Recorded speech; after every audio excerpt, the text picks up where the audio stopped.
Heather was at her friend Jenny's house one afternoon. It was just after school and Jenny's parents hadn't arrived home from work yet. It was just the two of them and they were engrossed in a board game. Heather was having a good time, except they were playing in a room adjacent to Jenny's parents' bedroom, and every now and then Heather would glance up through the open door of that bedroom to see a little girl doll sitting up on the bed. Its eyes appeared to be staring at them. She tried to ignore it, but over time it started to get to her. "I'm sorry," she said, "but I can't concentrate. That doll on the bed over there is giving me the creeps." "Oh, no problem," Jenny replied. She went to the room and closed the door to calm Heather down. Then the two friends resumed their game. It hadn't been long, however, before Heather glanced up again and the door was open once again, and again the doll appeared to be staring at them. Jenny couldn't understand it. She could swear that there was nobody else home and that there was no way the door could have opened without the knob being turned.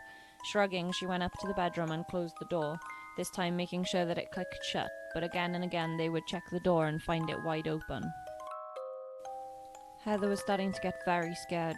Finally, Jenny had enough of this. She went into the bedroom, grabbed the doll and threw it into the closet, slamming it shut. She then slammed the bedroom door shut behind her and they resumed their game. For a while things appeared to be going well, but then Heather glanced up one last time. All of a sudden she stood up and said goodbye and ran home as fast as she could.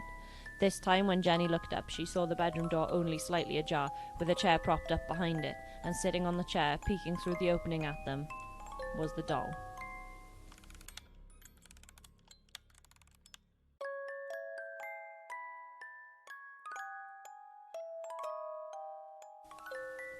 In 1984, there lived an old widowed lady by herself in a two-story house who was completely immobile and bound to a wheelchair.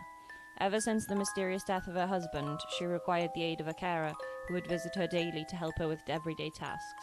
What made it even more difficult was the fact that the two floors of the house were only connected by an old staircase inside. When the old lady needed to move between the two, the carer would have to carry her frail body like an infant up and down the stairs. One day, the police received a call from the widow. There had been a murder. Since police units were scarce at the time, and the murderer had already fled the scene, only one detective was sent out to conduct the initial crime scene report. He arrived to see the carer's body splayed out on the floor, with her vocal cords ripped out in a pool of blood on the first level of the house, with the old lady atop the staircase in her wheelchair watching him, still and silently, seemingly in shock. He could immediately rule her out as a suspect due to her inability to move up and down the stairs, and because she was trapped up there at the time the murder took place. It was similar to the death of her husband many years ago, who had suffocated in his sleep on the couch downstairs. The detective put on his gloves, took photos, swabbed for evidence, and covered the body until the coroner arrived later. All routine business. He scoped the house downstairs for any clues, then asked the old lady if he could look upstairs. She insisted that she was upstairs the whole time and no one apart from her had been up there that day, but regardless of this, the detective ascended the staircase, to which she hesitantly moved aside. Beyond the staircase, there was a narrow corridor with 3 doors along it. He checked behind each of the doors. The empty bedroom, nothing. The bathroom, nothing. He became anxious as he slowly made his way to the final bedroom where the old lady slept. He opened it and everything looked normal. A bed, a wardrobe, and a bedside table with a lamp.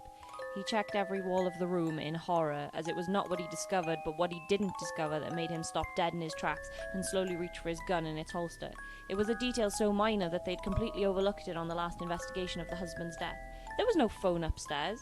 He suddenly heard a noise as he withdrew his gun and rushed out of the room, only to find an empty wheelchair atop the stairs.